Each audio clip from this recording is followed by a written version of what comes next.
Hello everyone, स्वागत है आपका अपने यूट्यूब चैनल एग्जाम वॉरियर अड्डा में। और मैं हाजिर हूँ आज एक फिर नई वीडियो के साथ। और आज मैं लेके आया हूँ आरआरबी एनटीपीसी के लिए बहुत ही most important questions India GK के जो बार बार एग्जाम में पूछे जाते हैं।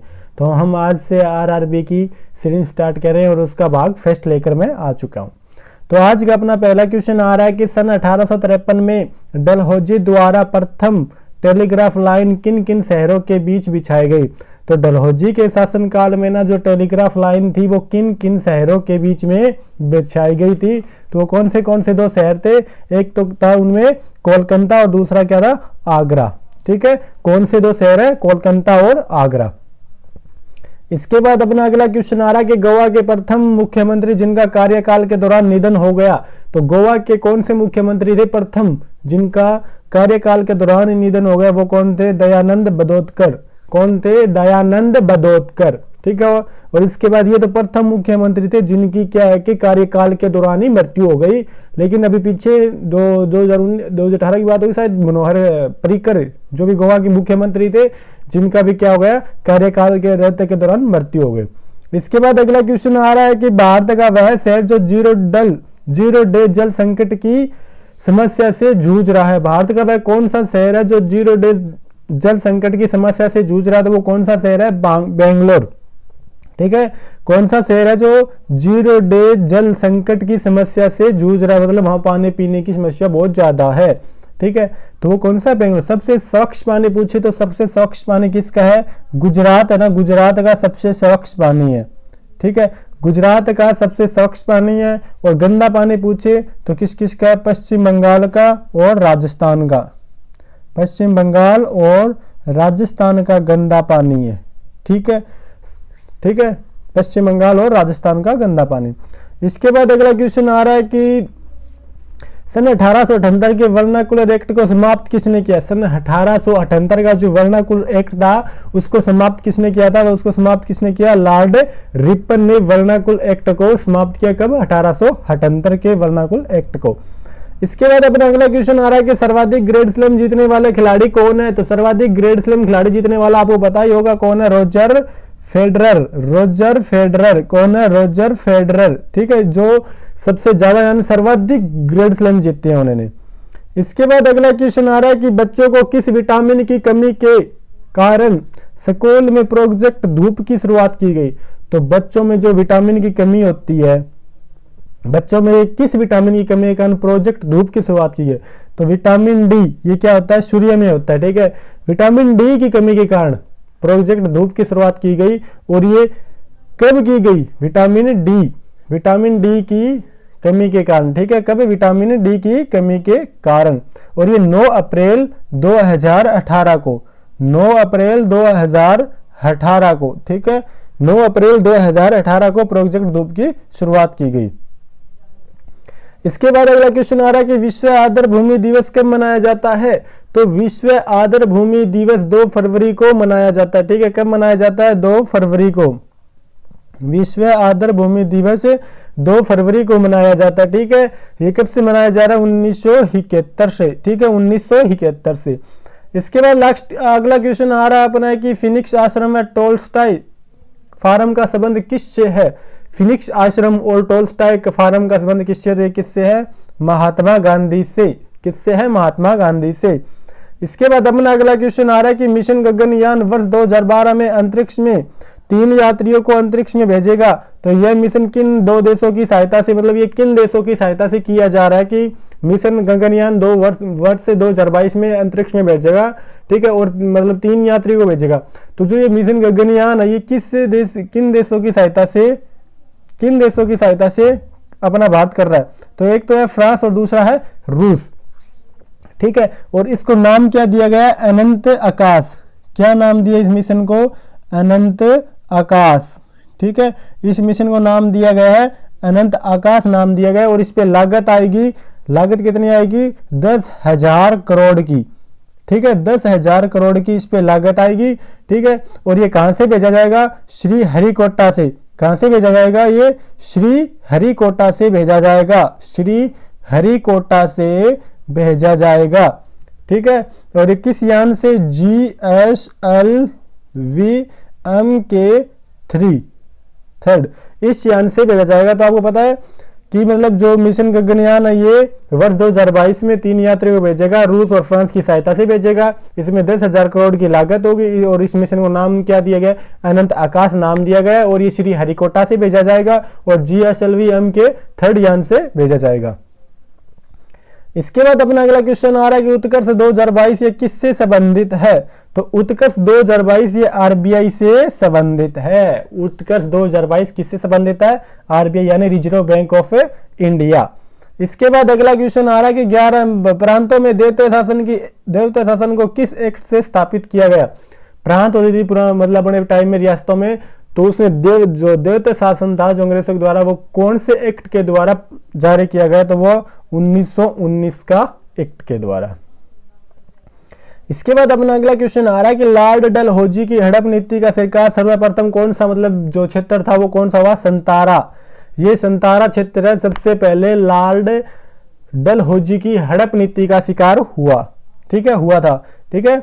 इसके बाद नेक्स्ट क्वेश्चन आ रहा है कि साहित्य पुरस्कार जीतने वाली प्रथम महिला कौन थी। तो साहित्य पुरस्कार जीतने वाली प्रथम महिला अमृता प्रीतम थी। साहित्य पुरस्कार जीतने वाली प्रथम महिला अमृता प्रीतम थी, ठीक है।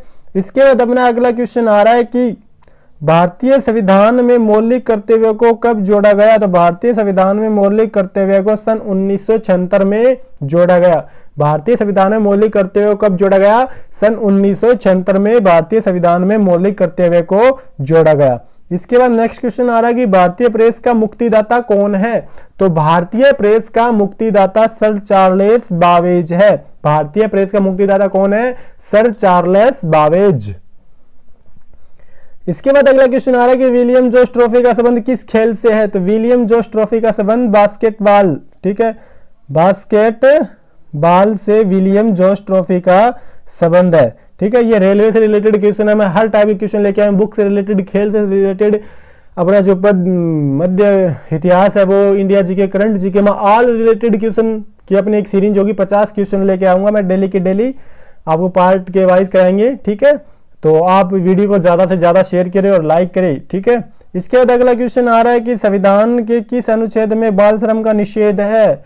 तो किस अनुच्छेद में, अनुच्छेद 24 में बाल श्रम का निषेध है, ठीक है। संविधान के अनुच्छेद 24 में बाल श्रम का निषेध है, यानी इतनी उम्र से बच्चे छोटे काम नहीं कर सकते। इसके बाद अगला क्वेश्चन आ रहा है कि सर्वोच्च न्यायालय ने पूर्व मुख्यमंत्री, जो पूर्व के मुख्यमंत्री थे वो सरकारी आवास के हकदार नहीं होंगे, जनहित याचिका कब सुनाई। जो मतलब सर्वोच्च न्यायालय उन्होंने एक याचिका सुनाई कि जो पूर्व मुख्यमंत्री यानी मुख्यमंत्री रह चुके हैं वो अब सरकारी न्यायालय आवास के हकदार नहीं होंगे। तो ये कब सुनाया गया, ये 7 मई 2018 को सुनाया गया, ठीक है। कब सुनाया गया, ये 7 मई 2018 को ये याचिका सुनाई गई।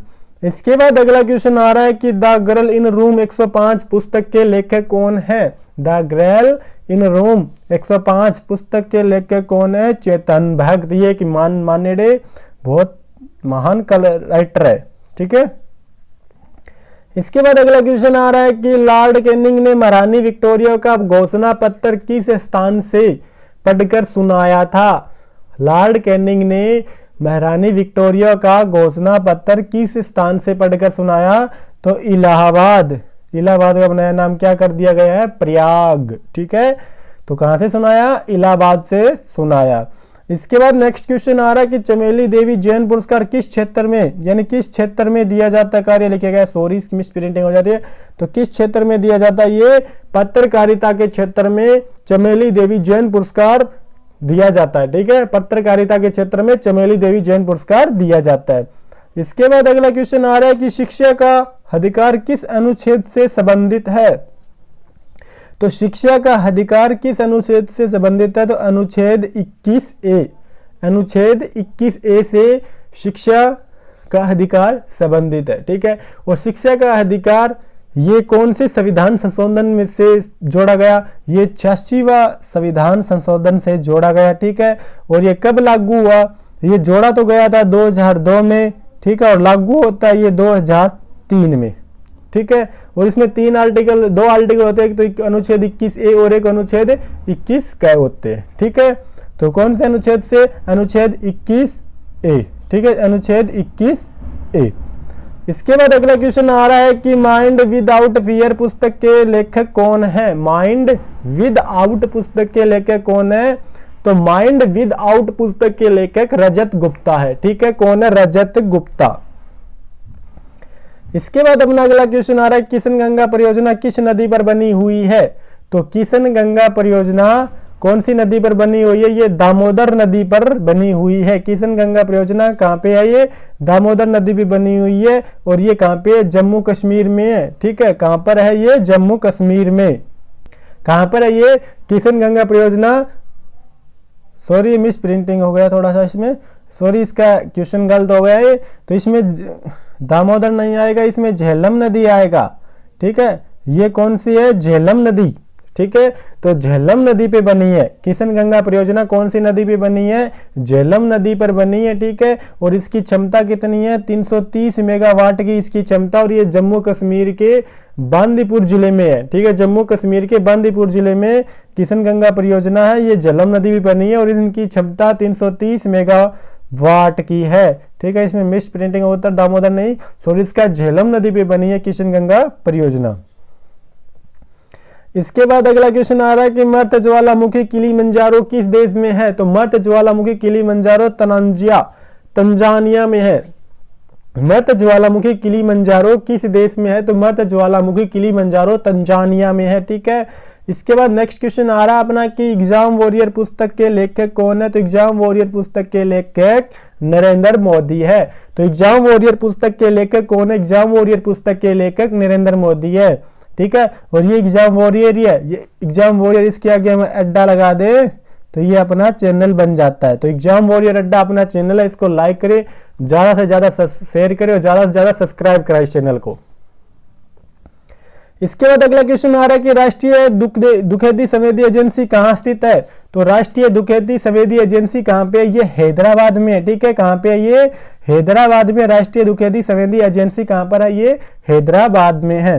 इसके बाद अगला क्वेश्चन आ रहा है कि दुधवा नेशनल पार्क किस राज्य में स्थित है? तो दुधवा नेशनल पार्क किस राज्य में स्थित है? तो दुधवा नेशनल पार्क किस राज्य में है? ये दुधवा नेशनल पार्क उत्तर प्रदेश में है। कहां पे है? दुधवा नेशनल पार्क उत्तर प्रदेश में।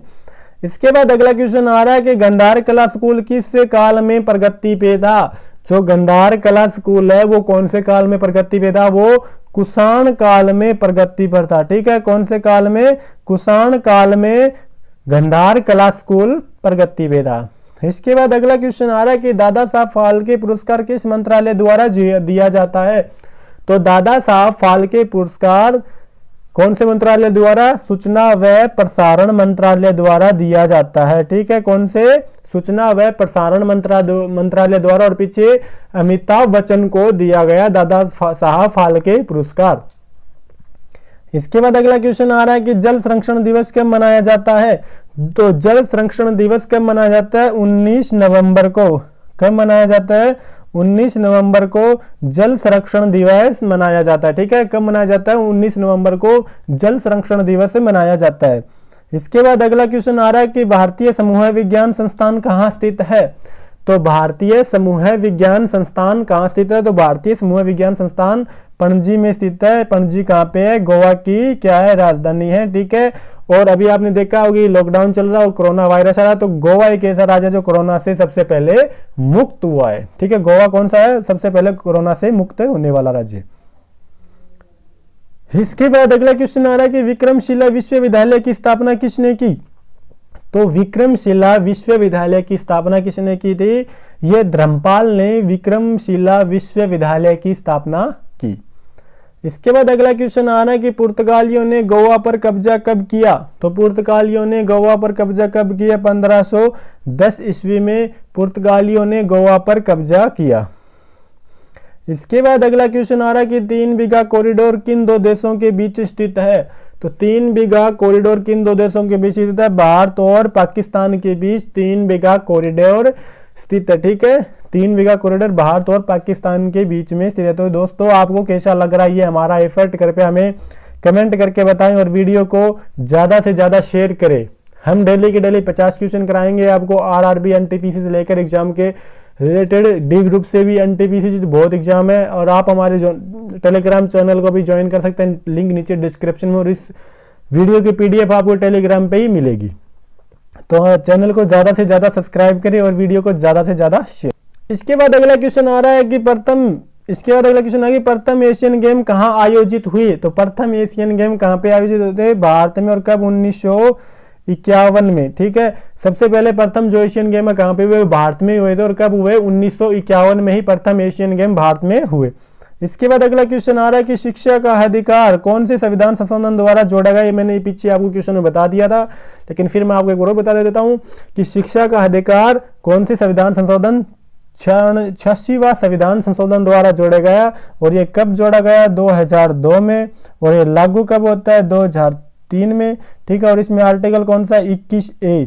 ठीक है, और 51 के।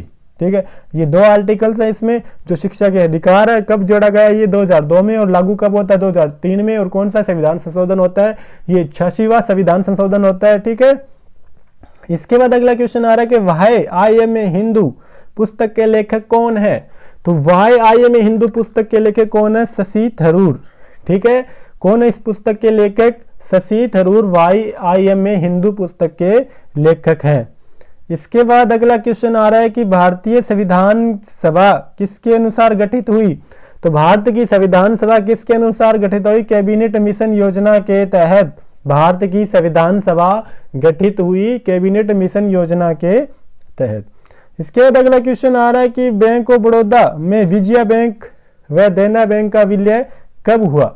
बैंक ऑफ बड़ौदा में विजया बैंक, ठीक है, वह देना बैंक का विलय कब हुआ। तो ये कब होता है? 1 अप्रैल 2019 को बैंक ऑफ बड़ौदा में विजया बैंक और देना बैंक का विलय होते हैं। सबसे पहले 1969 में कितने बैंकों का विलय होता है? ये 14 बैंकों का विलय होता है। ठीक है, इसके बाद कितने? इसके बाद होता है 1980 में। ठीक है, 1980 में कितने बैंकों का विलय होता है? 1980 में 6 बैंकों का विलय होता है। ठीक है, 1980 में 6 बैंकों का विलय होता है और 1969 में 14 बैंकों का विलय होता है। अब राष्ट्रीयकृत बैंकों की संख्या कितनी रह गई है? 17 रह गई है। ठीक है, कितने रह गई है? 17। अपना अगला नेक्स्ट क्वेश्चन आ रहा है कि धन निष्कासन का सिद्धांत किसने दिया था। तो धन निष्कासन का सिद्धांत दादा भाई नारोजी ने दिया। ठीक है, धन निष्कासन का सिद्धांत किसने दिया था? तो दादा भाई नारोजी ने धन निष्कासन का सिद्धांत दिया। इसके बाद अगला क्वेश्चन आ रहा कि बंगाल का शोक कौन सी नदी है। तो बंगाल का शोक कौन सी है? दामोदर नदी। ठीक है, कौन सा है? दामोदर नदी बंगाल का शोक है। और सबसे पूछ ले कि सबसे बड़ी घाटी, सबसे पुरानी परियोजना कौन सी है? तो दामोदर घाटी परियोजना सबसे पुरानी है। ठीक है, और बंगाल का शोक कौन सी है? दामोदर नदी। ठीक है, बंगाल का शोक है। इसके बाद नेक्स्ट क्वेश्चन आ रहा है कि राष्ट्रीय विज्ञान दिवस कब मनाया जाता है। तो राष्ट्रीय विज्ञान दिवस 28 फरवरी को मनाया जाता है। ठीक है, राष्ट्रीय विज्ञान दिवस कब मनाया जाता है? ये 28 फरवरी को रमन प्रभाव पे। ठीक है, इसके बाद अगला क्वेश्चन आ रहा है कि अमीनपुर झील भारत के किस राज्य में है। तो अमीनपुर झील भारत के किस राज्य में? तो अमीनपुर झील भारत के हैदराबाद में है। ठीक है, हैदराबाद तेलंगाना। कहाँ पे है ये अमीनपुर झील? हैदराबाद तेलंगाना में। और अमीनपुर झील को विश्व विरासत घोषित किया गया है। इसको क्या किया गया है? विश्व विरासत घोषित किया गया। अमीनपुर झील को विश्व विरासत घोषित किया गया है। ठीक है, याद रखना, अमीनपुर झील को विश्व विरासत घोषित किया गया और ये कहाँ पे? हैदराबाद तेलंगाना। इसके बाद अगला क्वेश्चन आ रहा है कि सुभाष चंद्र बोस को किस अधिवेशन में अध्यक्ष चुना गया। तो सुभाष चंद्र बोस को किस अधिवेशन में चुना गया? हरिपुरा अधिवेशन में। किस अधिवेशन में? हरिपुरा अधिवेशन में सुभाष चंद्र बोस को अध्यक्ष चुना गया था। ठीक है, उन्होंने कांग्रेस के अधिवेशन की अध्यक्षता किसमें की? ऐसे पूछ ले तो हरिपुरा अधिवेशन में उन्होंने कांग्रेस के अधिवेशन की अध्यक्षता की थी। इसके बाद अगला क्वेश्चन आ रहा है कि रूस की संसद को क्या कहते हैं। तो रूस की संसद को क्या कहते हैं? डयूमा। रूस की संसद का क्या नाम है? डयूमा नाम है। रूस की संसद का नाम क्या है? डयूमा है। इसके बाद नेक्स्ट क्वेश्चन आ रहा है कि गन्ना प्रजनन केंद्र कहाँ स्थित है। तो गन्ना प्रजनन केंद्र कहाँ पे है? ये कोयम्बटूर में है। कोयम्बटूर तमिलनाडु। ठीक है, तमिलनाडु। कहाँ पे? तमिलनाडु। ठीक है, तमिलनाडु। गन्ना प्रजनन केंद्र कोयम्बटूर तमिलनाडु। इसके बाद अगला क्वेश्चन आ रहा है कि केंद्रीय वन अनुसंधान केंद्र कहाँ स्थित है। तो केंद्रीय वन अनुसंधान केंद्र कहाँ पे है, ये देहरादून में है। केंद्रीय वन अनुसंधान, आपको पूछ ले वन आ जाए तो वन क्या होते हैं, हरे होते हैं, और देहरा हरा, तो क्या हो गया देहरादून। और आपको पूछ ले कि पेट्रोलियम अनुसंधान केंद्र कहाँ पे है, तो वो भी कहाँ पे है, देहरादून में। केंद्रीय वन अनुसंधान केंद्र कहाँ पे है, देहरादून में। और पेट्रोलियम अनुसंधान केंद्र कहाँ पे है, वो भी देहरादून में। इसके बाद अगला क्वेश्चन आ रहा है कि अर्धनंगा फकीर महात्मा गांधी को किसने कहा था। तो अर्धनंगा फकीर महात्मा गांधी को किसने कहा, ब्रिस्टल चर्चिल ने। किसने कहा, ब्रिस्टल चर्चिल ने महात्मा गांधी को क्या कहते हैं, अर्धनंगा फकीर। और इसी के साथ आज का अपना लास्ट क्वेश्चन आ रहा है कि अमीर खुसरो किसके दरबार की शोभा बढ़ाता था। तो अमीर खुसरो किसके, अलाउद्दीन खिलजी के दरबार की शोभा बढ़ाता। ठीक है, अमीर खुसरो किसके दरबार की, अलाउद्दीन खिलजी के दरबार की शोभा बढ़ाता था। तो चलो दोस्तों, कैसे लगा आपको हमारी ये वीडियो, कृपया ज्यादा से ज्यादा लाइक करें, वीडियो को ज्यादा से ज्यादा शेयर करें और चैनल को सब्सक्राइब भी करें। ठीक है, और आपको चैनल को सब्सक्राइब और बेल आइकन को दबाएं ताकि आपको आने वाले हर वीडियो का नोटिफिकेशन आपको मिल सके। तो जय हिंद, जय भारत। वीडियो को ज्यादा से ज्यादा शेयर करें।